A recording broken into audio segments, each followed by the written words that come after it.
So we've all had to compete against businesses much bigger than us, right? And sometimes it can end in tears. Well, not for today's guest. It started in tears, but now she's taking on the big boys and winning thanks to some very smart marketing. So strap in, team, for a bit of David versus Goliath. Well, I said, welcome to a small business marketing show where successful small business owners share their souls to take your marketing straight to the lead. Now, here's your host, Mr. Timbo Reid. Hey, welcome back, listeners, to another episode of Australia's #1 marketing show. I'm your host, Timbo Reid, but you, so much more importantly, are a motivated business owner ready to crank out some great marketing. And that is what we do around here. Big show today. I have a fireside chat with Karen Justice. She's the founder of Just for Pets, which is Australia's biggest pet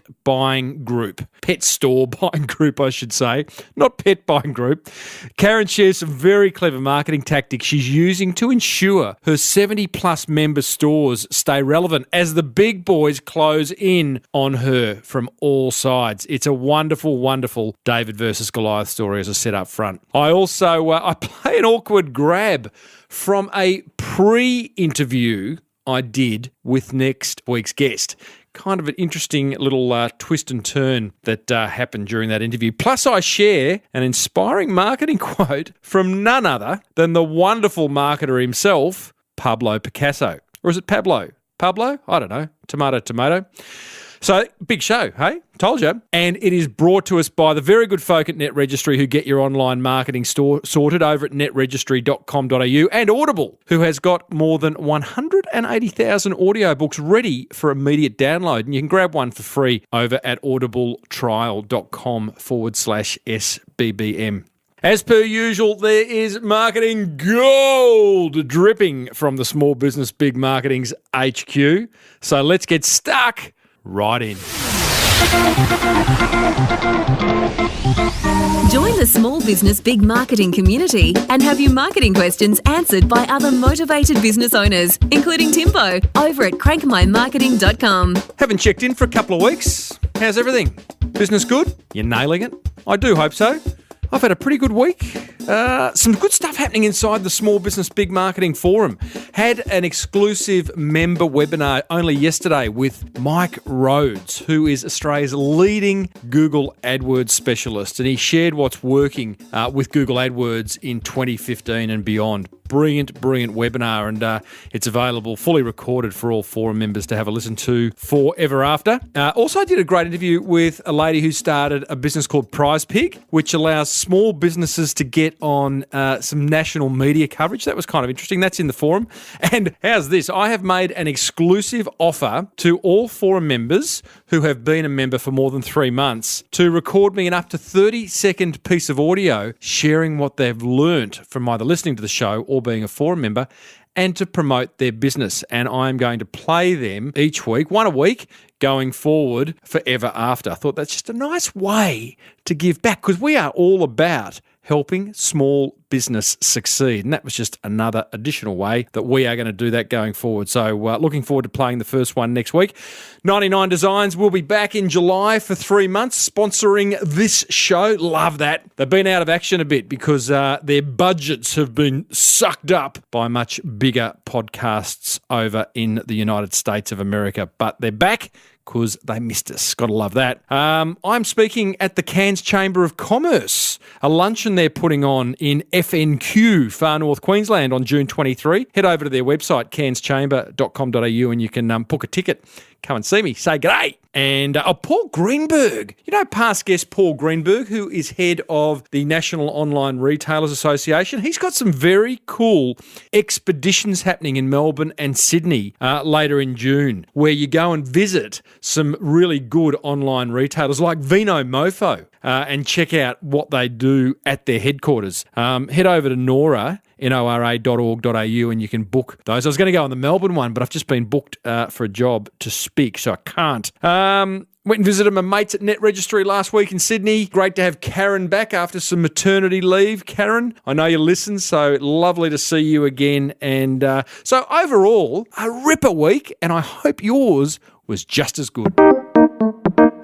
Small business, big marketing. Righto, let's get stuck into today's guest. Now, before I introduce her, I've got to say, these are my favourite types of guests. Bricks and mortar business owners who are cranking out some really clever marketing in a crowded marketplace. They're the kind of guests that I'll be looking for going forward. And Karen Justice from Just for Pets fits right into that. Just for Pets is an independent buying group for over 70 retail pet shops around Australia. And she is in a battle with the big guys with big budgets, you know, those national big organisations that come in and try and knock out the little guys. And she's doing a really good job at keeping them at bay. We cover a lot of ground in this interview, but primarily it is about the David versus Goliath story. And Karen shares with us how she's been fending off the top end of town and building a really strong national retail brand in what is, get this, a multi-billion dollar pet industry. As usual, I love you to hit my guests up on Twitter. Tell them you heard them on the show and whatever you want to share with them. So Karen is, her Twitter handle is at Just for Pets AUS, Oz, AUS, Just for Pets AUS. So love you to hit her up on Twitter. I started off by asking Karen, if she was a dog, what breed would she be and why? A Labrador. Yeah. Because they can eat anything and they have the best fun and love the water. That's me. They love a feed, the old labs, don't they? Yeah, just like me. Feeding and digging. I know when That's right. we've got a Labradoodle, and I know when we were looking at dogs, my wife said, we should get a lab. And I just thought, you know what? I like our garden. Yeah, absolutely. They can destroy a garden. I've bred Labradors and I had quite a few Labradors in my backyard at one time. There was nothing. It was barren. What would your name be? Okay, what would my name be? Lily, purely because one of my dogs was Lily and I loved her. Oh, beautiful. Hey, now let's get serious. Well, that was serious, a very serious question. Okay, very, very serious. Yes. Now, Just for Pets, you bought that in 2009. Yes. But it was just a business, you tell me. It was a shell of a business. It was an idea. I must confess I didn't do the due diligence that I should have. I thought I had. Ooh. And once I took over the business, I realised what a terrible, terrible lemon I had bought and scrapped what I had bought and started again. Wow. So how long – well, you're very naughty, by the way, for not doing the due diligence. I thought I had. I just didn't dig deep enough. What did you miss? I missed – the group is made up of what we call members, so independent pet retail stores. What I didn't do, I saw a database. They had 98 stores on that database. What I didn't do was ring 98 stores because that was part of she didn't want me to do that. She was doing negotiations at the time. And something like 40 of them had resigned. How many stores did you ring? I had communicated with probably 15, 20. Yeah, I was talking to them, but I didn't talk to all of them. And, you know, my accountant saw the numbers and went, Karen, this is a no-brainer. But what everyone did once I had taken over the business, they were looking for an out. She'd had them tied up, and with the switch of business owner, they got out. They were able to get out, and that's what I took over. Tell us about the moment where you realised that what you thought you'd bought wasn't actually the case. Oh, I remember it so vividly. It was about 15 days after I bought the business, and I had decided my first port of call was to visit all the suppliers that previous business owner had negotiated with, and I had seen probably 8 or 10 suppliers while I was in Sydney, and it was a Friday afternoon, and for the 8th or 10th time they had said to me, what did you do? I hope you didn't spend too much money because this business is a joke. I got out into the car in the car park of the supplier and burst into tears and went, oh my God, what have I done? And but I had something. I'd paid money for it. I realised I had to turn that around because I just couldn't throw away that money. And I spent 12 months literally reinventing it from scratch, changed its name, changed its ideas, changed the way it operated, and that's where I am today. Good on you. I mean, many wouldn't have. Many would have still been in that car park crying. I was there a long time. Wow. Did you turn to anyone in particular, or did you have support? Look, I actually turned to some of the people that had said to me, basically they were calling me an idiot. And so I turned to some of them and said, well, what is it that you need as a supplier to continue to support this? I didn't get that same opportunity with members because they were just out. They had been burned. They'd put good money after good money. So I turned to the suppliers and started working with them a little more closely and had a lot of meetings in those first sort of 6 months trying to tweak what I was offering. I worked with an advertising company and brainstormed some ideas, and then it was a full probably 14 months after I bought it. The few members that I had left, I got a conference together, delivered my concept, got some enthusiasm, and then that enthusiasm from those retailers, they went out and told a few other people. Goodness me, what a journey. So really you started from scratch, and I imagine a name change would have been fundamental to that. I had to get rid of everything that other one represented. And to this day, people still go, are you associated with such and such? I'm not even going to say the name because it's like a Voldemort name for me. Yes, and I go, we're not that business. We came from that place, but we are completely different. Unfortunately, I've got a lot of stuff that I can deliver to the retailers to prove that I'm nothing like that business was. Wow. So what are we talking, like sort of 14 months after that car park session? Yes. You've launched Just for Pets? Yes. And how many members have you got? 44. 44, which is now, you've now got over 70, is that right? Yes, got just under 70, 60. Okay, so can you explain, because you're not a retailer, correct? You're an independent buying group.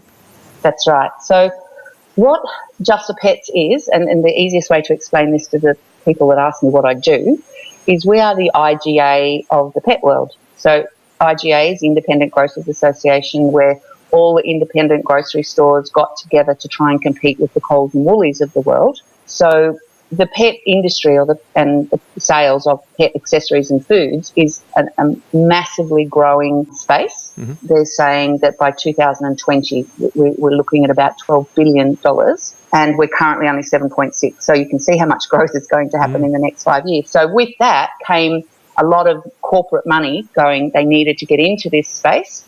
So suddenly independents were up against the likes of people that were from Coles and Woolies, because the corporates, which are Pet Barn, Pet Stock, and there's a few others, they're employing people out of Woolies and Coles. Yeah, right. To help them negotiate, and they're negotiating really hard. And little independent pet shops that, in all honesty, a lot of them started because they loved animals. I want to explore that whole notion of the David and Goliath battle, but before I do that, just explain to me, because there's an interesting branding model going on here, which I haven't quite got my head around. And I know many business owners struggle with branding. So your business is called Just for Pets. Right. The local Just for Pets business closest to me is called Passion for Pets. That's right. And I'm assuming that all the other members have different store names, Mike's Pets, Sally's Pets, whatever the store name is. Exactly. So how does Just for Pets show itself as part of their brand? So it's co-branded. So Passion for Pets, part of the Just for Pets family. That's a bit like having the heart tick on Skinny Milk or the Intel sticker on a Dell computer. It's kind of like I call it the Powerhouse Model. So you're kind of you're an overarching brand that powers the little guy. That's right. And because understanding a model, like if you're marketing on behalf of 70 stores, you can't have 70 individual names. So we had to find something in common that would represent all of us, because if you make a national television ad, you can't have Passion for Pets, Billy's shop, Sally's shop. So we have Just for Pets, and then the stores co-brand. And we've actually got an initiative that's sort of starting to sneak out, as some of the stores are wanting to change their name purely to Just for Pets. So that's wasn't my idea. I'm not massively attached to the Just for Pets name, that I want Just for Pets stores everywhere, but we had to have something that had us all in common, and that was it. Well, it kind of, I always grew up on the premise that you build one brand well. Yes. Which kind of supports the idea of going to Just for Pets, potentially.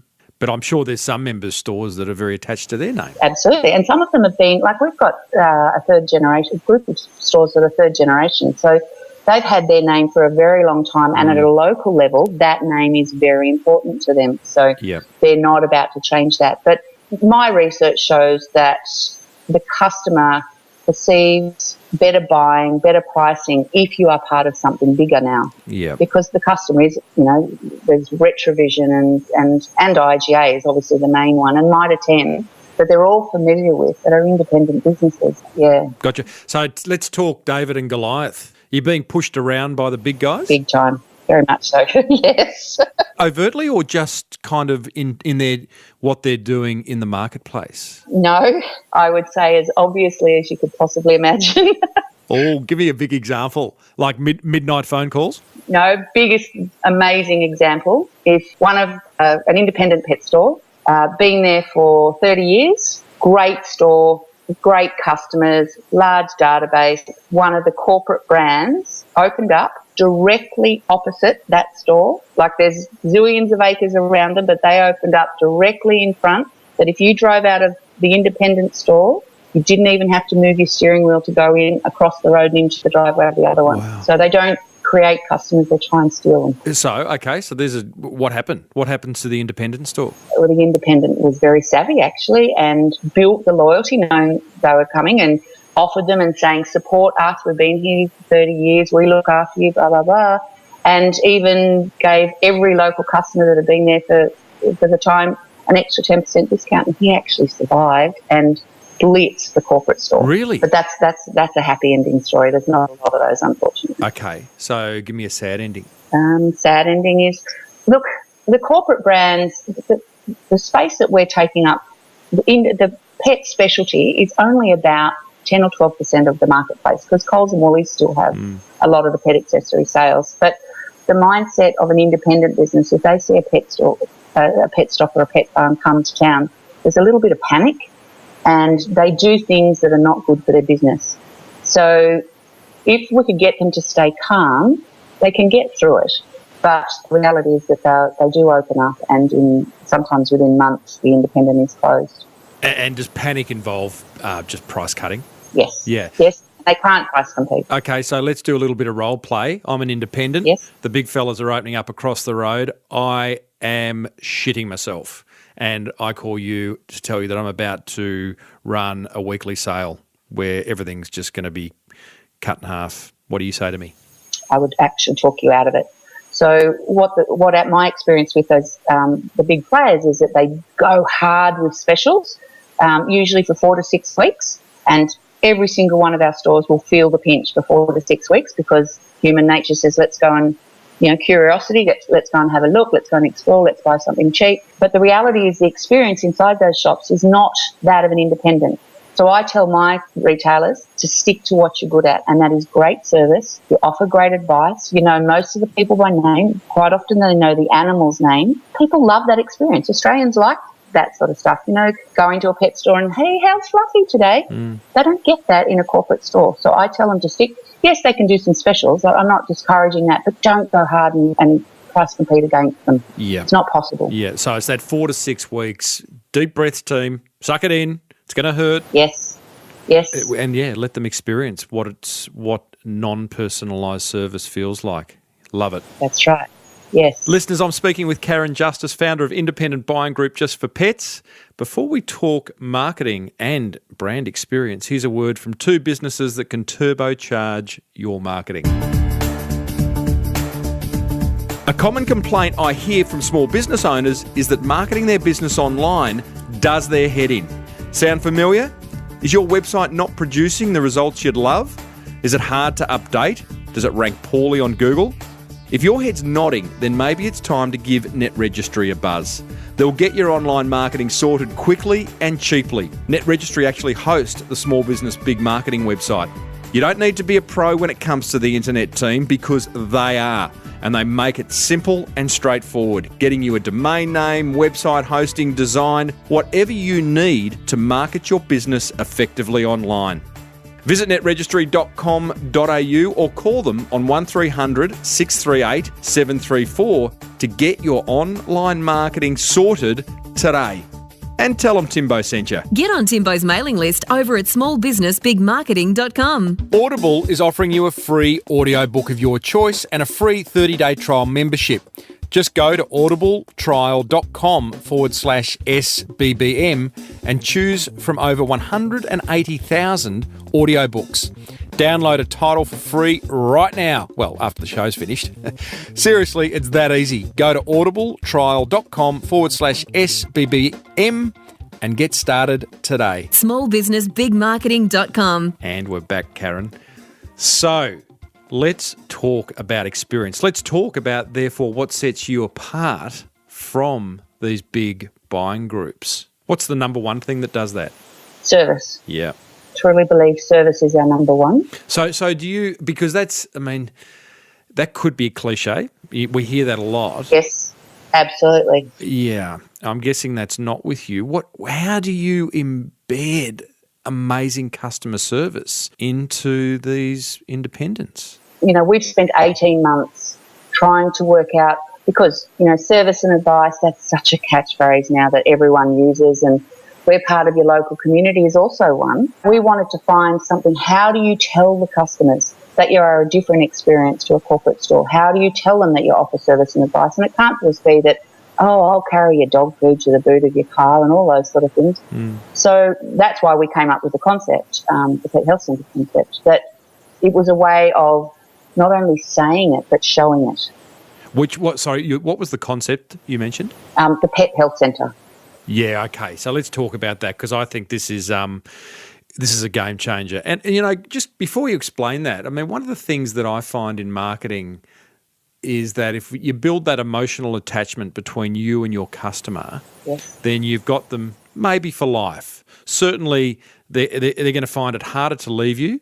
If they're just dealing on price, then they're going to leave you every day of the week. The minute they find, I used to be the marketing manager at Flight Centre, so okay, it was it was expensive to be the cheapest, Yes. Okay, so experience is everything, because it does create that emotion, and people want experience, whether it's buying pet food or Yes. going to Disneyland. Absolutely. We can learn a lot from going to Disneyland. So the 6-point health check that you offer in your health centres. Well, what's a health centre look like, and what's it offer? It's a physical setup, and that's what I said. So we couldn't just stand there and say, we're good at what we do, we are pet experts, which we are, because, a lot of them have had years of training and know pet nutrition inside and out, and know the difference between a flea and a tick, and all those sort of things that animal owners need to know.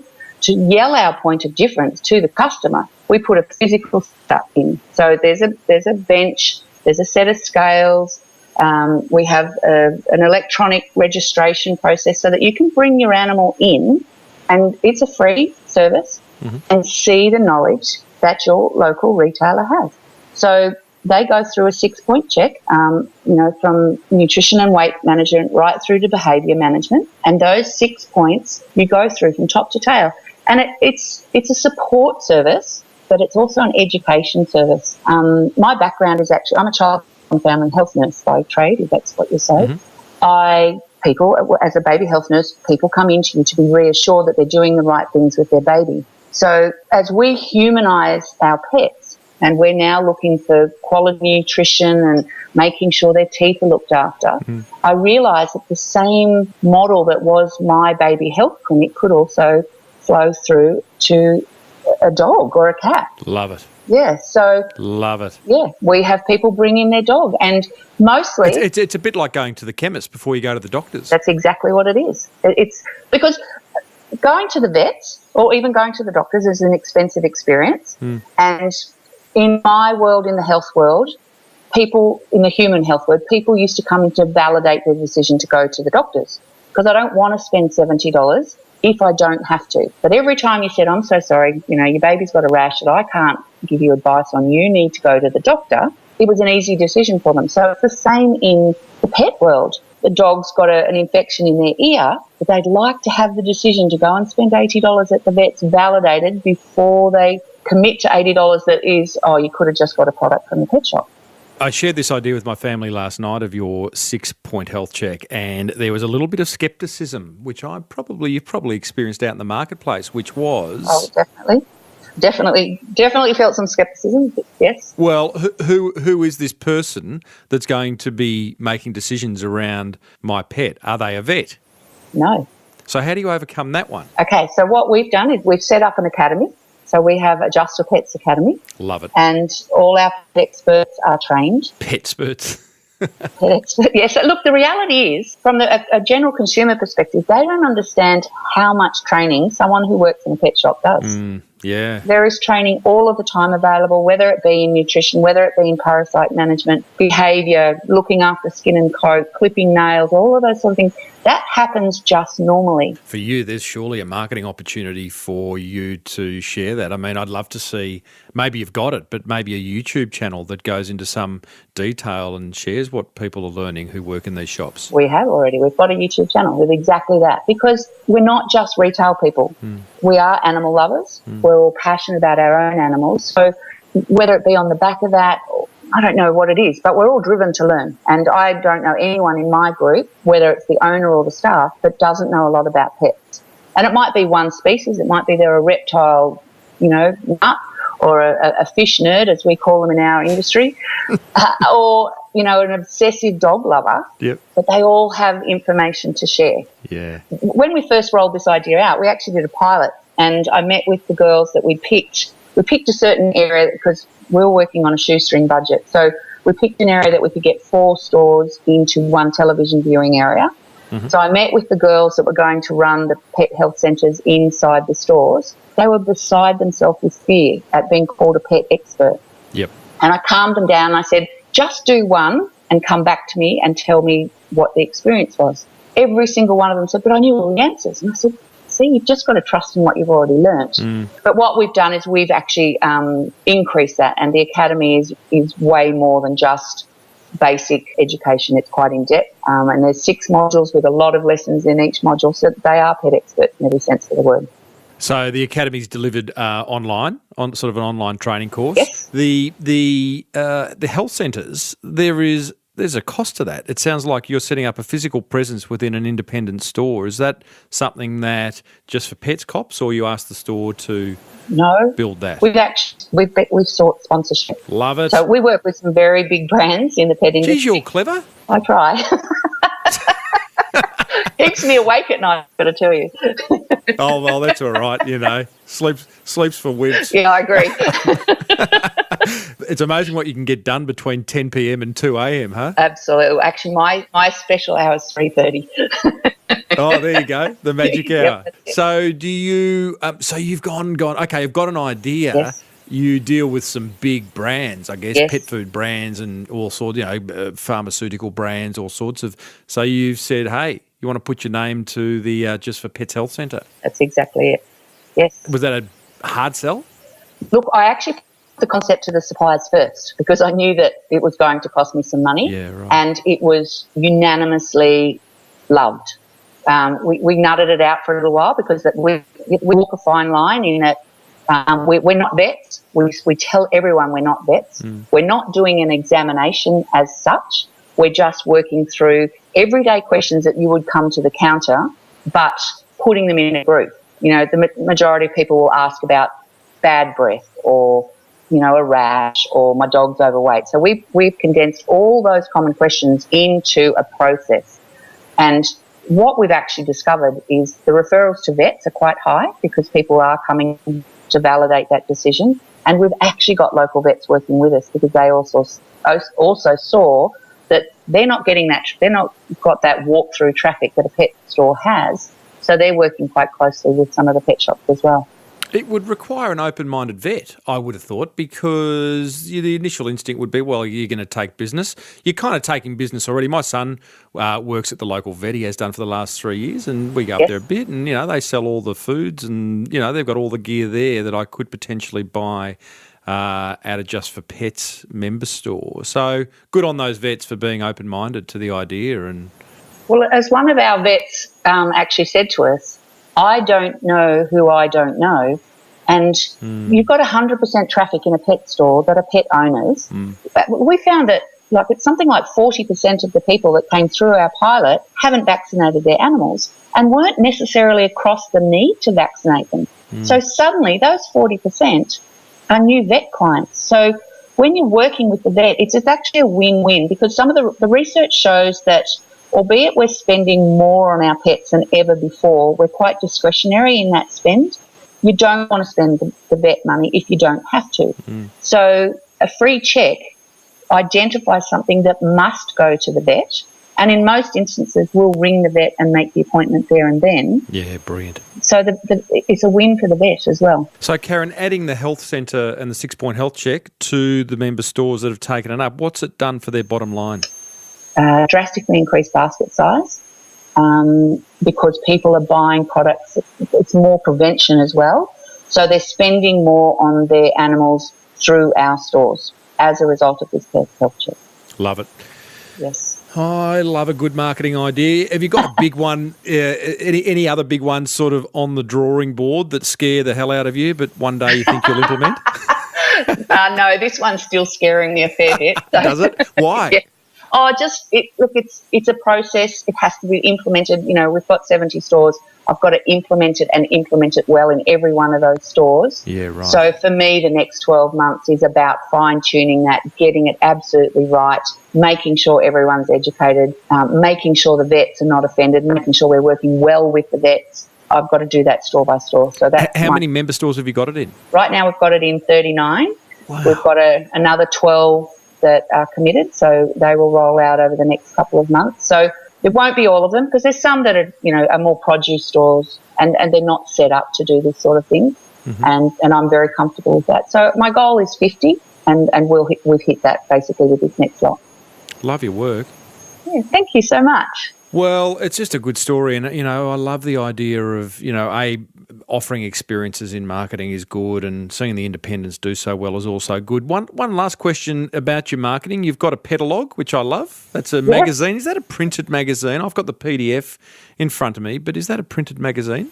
Yeah, so we've got Petalog is actually our catalogue, so that's our selling tool. We also do have a magazine. Aha. We have a quarterly seasonal magazine. The winter one's just about to be released. Oh, that's what I've got in front of me, because the headline that absolutely caught my attention was, "Could a pet barking gecko be right for you?" And I'm like, you know what? No, definitely not. A pet barking gecko. Really? But you didn't know about a barking gecko until you read that, did you? I had no idea. I don't mind the sound of a gecko. It kind of means that I'm in the tropics, but I don't need one barking at me the whole time. Barking. It's a cute bark. Do they sell tiny little collars that give them a little electric shock every time they bark? No. Definitely not. Well, about time I'm off. I'm going to go and invent that. I've been looking for a product that I can get to market. Oh, yeah, you being a patent service. that and you come back and see me. Done. Hey, thanks, Karen, for sharing. Thank you so much, Tim. It's been a pleasure. Do you need a speaker for your next conference? Recommend Timbo to your event organiser. Or better still, book him. Tim Reid, that's reid.com.au. My gecko idea, the gecko collar. Hey, that's got legs. That'll do. That's my product idea going forward. What's yours? Hope you enjoyed that little fireside chat with Karen. I certainly did. What a wonderful lady. As I said, hit her up over at Just for Pets AUS on Twitter. And I want to share my top 3 learnings from chatting to Karen, thanks to Net Registry and the guys at Audible. Number 1, try not to hit the panic button when things go wrong. Take a step back and look at what's really happening. I like that one. Big breath. Number 2, I love the health centre 6-point health check idea to drive more traffic and increase basket size. Have a think at how that kind of thinking could apply in your business. Doesn't mean you have to introduce a 6-point health check, but hey, maybe that's what you do if you're a service provider of some sort, a plumber, marketing consultant, whatever it may be. You might be able to introduce some kind of 6-point health check for your clients. It's good thinking. Adds a lot of value. Speaking of value, number 3 learning. I loved Karen's focus on offering an experience. We speak a lot about this on the show, and it removes the need to compete on price. You build an emotional attachment, you build a brand, and people love you forever. Hope you enjoyed that interview with Karen. I certainly loved bringing it to you.